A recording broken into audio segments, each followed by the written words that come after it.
शेतीची ऑर्डर करणाऱ्या अधिकाऱ्यांचं, शेतीची ऑर्डर करणाऱ्या अधिकाऱ्यांचं शेतकऱ्यांना बदला दिला नाही आहे। प्रशासनाची चूक आहे। जेव्हा की रेडी रेटनरचे दर शासनाच्या दारात 1270 आहे व प्रशासन म्हणजे अधिकारी ते 47 रुपये लावता। मी त्यांना सांगितलं की भाऊ हे रेडी रेटनरचे दर तुमचे ऑन पेपर 1270 रुपये आहे, तुम्ही 45 कसे काय देताय? तेच दर 2011 मध्ये नॅशनल हायवे नागपूर जो गेला मुंबई नागपूर त्यावेळेस त्यांनी 470 रुपये रेडी रेटनर दर दिला व लवादाने त्याचा निर्णय करून 3200 रुपये दिला।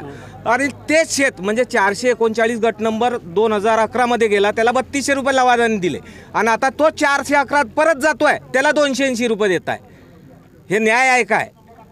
आणि दुसरी गोष्ट, हा हायवे येतो आहे, या हायवेचं नाव आहे इंदोर, हा जो जुना हायवे आहे त्याचं नाव आहे औरंगाबाद इंदोर।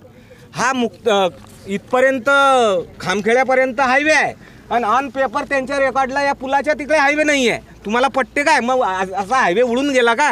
आम्ही त्यांना कागदपत्र दिली, MSRDचं पत्र दिलं की हा हायवे आहे, नाही म्हणे हायवेवर तुमच्या जमिनीच नाही, म्हणजे ते कागदपत्रालाही जुमानत नाही।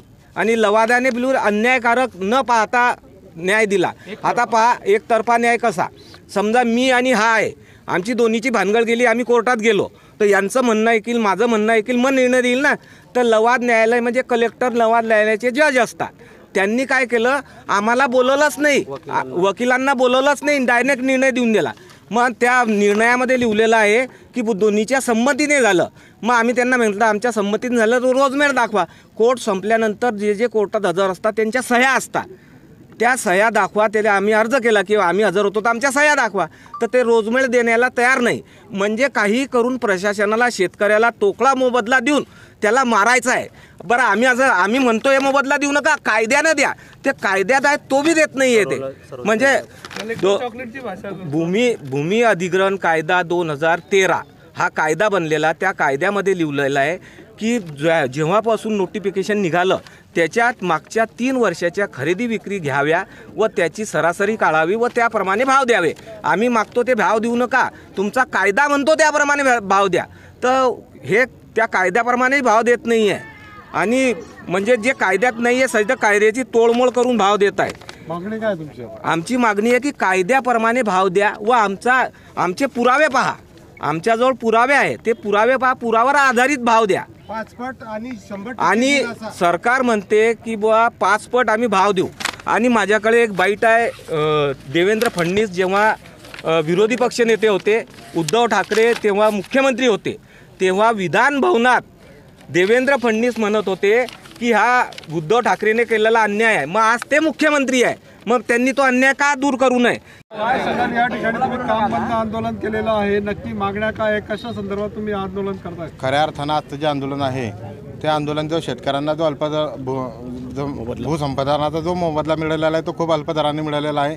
तो कुठल्याच प्रकारचा म्हणजे शेतकरी त्याचा अत्यंत त्याच्या विरोधामध्ये आहे, तो मोबदला वाढून मिळावा त्याच्यासाठी काम बंद आंदोलन आहे। ज्या ठिकाणी ठेकेदारांची कामं चालू आहे आज ते सर्व ठिकाणची कामं जाऊन आम्ही सर्व शेतकरी बंद करणार आहे, कारण की त्याने एकदम तोडका मोबदला दिलेला आहे।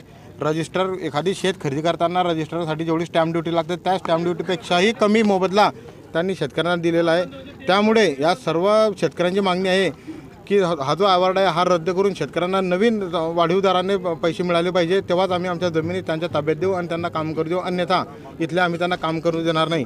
तसेच पूर्णाळ फाटा या चौफुलीवरती जो प्रसार उड्डाणपूल आहे तो उड्डाणपूल त्यांनी रद्द करून तिथे सर्कल किंवा जंक्शन करण्यात यावं, जेणेकरून तिथे जे 200 ते 300 जे व्यवसाय ते वाचतील, त्या व्यवसायावरती जे 1000 कुटुंबांचा जे उदरनिर्वाह चालू आहे तो उदरनिर्वाह त्यांचा वाचेल आणि तिथे अजून उद्योगधंदे वाढवून ते एक बाजारपेठ तयार होईल।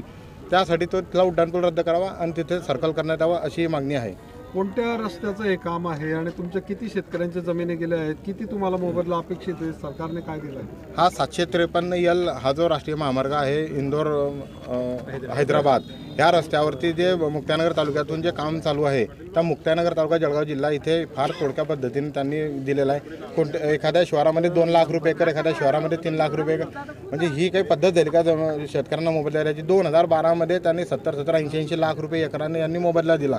आता 2024 आहे, 12 वर्षामध्ये जमिनीचे भाव दाम दुप्पट होऊन तिप्पट झालेले आहे, म्हणजे जवळपास 2 कोटी रुपये एकराच्या वरती भाव गेलेले आहे। आता 12 वर्षाच्या आधी तुम्ही जमिनीला 70-80 लाख रुपये एकराचा भाव देत आहे आणि 12 वर्षानंतर तुम्ही 3 लाख रुपये 4 लाख रुपये एकराचा भाव देत आहे. म्हणजे सरकार चाललं कुठे आहे, तुमचं डोकं कुठे आहे? ते 12 वर्षात जमिनीचे भाव घटले का वाढले हाही विचार आपण करावा आणि त्या पद्धतीने आम्हाला वाढीव मोबदला देण्यात यावा. नाव काय तुमचं? पवन सुधाकर पाटील.